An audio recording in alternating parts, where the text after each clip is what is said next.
명품 원정 쇼핑의 성지로 떠오른 일본. 미국에서 1,600만 원인 명품백을 일본에서는 1,400만 원, 즉 200만 원 더 싸게 구매할 수 있다고 합니다. 이 정도면 한국에서 일본 왕복 비행기 값을 뽑고도 남을 수준인데요. 어째서 일본에서는 명품백을 더 싸게 살 수 있을까요?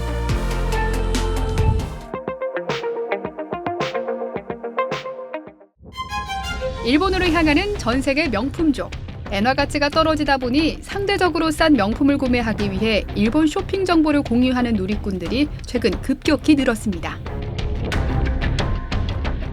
이런 영향으로 일본 백화점 매출은 역대 최고를 기록하고 소비액도 사상 최대라고 합니다. 그러나 일본 정부는 마냥 웃지만은 못하는 상황이라고 하는데요. 바로 엔화의 가치 하락은 양날의 검과 같기 때문입니다. 엔화 가치가 떨어지면서 일본을 찾는 해외 관광객은 늘고 경쟁 국가 대비 가격이 상대적으로 싸지기 때문에 수출 면에서는 긍정적인 효과가 있지만 물가가 오르면서 일본 국민들이 근로수입으로 구매할 수 있는 소비력이 줄어듭니다. 최근 살아나던 경제가 다시 위축되지 않을까 하는 걱정도 생기는데요. 지난 4월 29일 외환시장에서 달러 대비 엔화 가치를 나타내는 엔달러 환율은 160엔까지 치솟았습니다. 엔달러 환율이 160엔까지 오른 것은 1990년 4월 이후 34년 만인데요.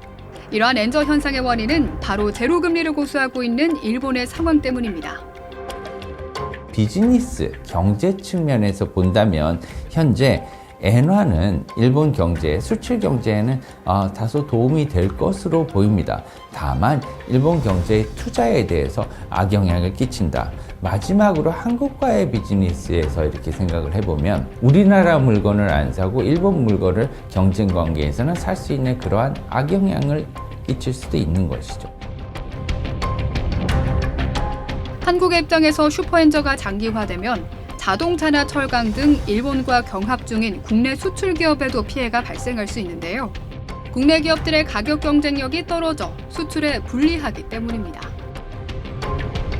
엔화 가치가 1%포인트 내릴 때마다 우리나라 수출 가격은 0.41%포인트, 수출 물량은 0.2%포인트 하락하는 것으로 추산되고 있습니다.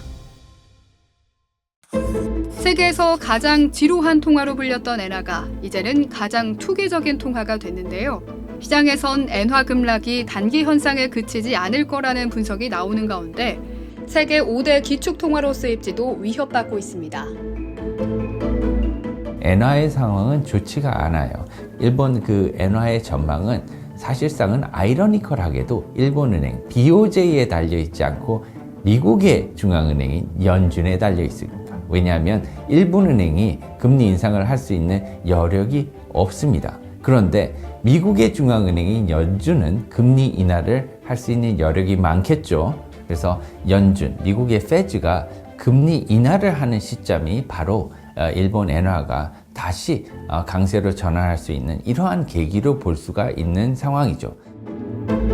엔화는 올해 달러 대비 10% 이상 하락해 전 세계 주요 통화 중 최악의 성적이 예상되고 있습니다. 급격한 엔화 약세는 무역 불균형과 함께 아시아 국가들의 통화 가치까지 추락시킬 수 있는데요.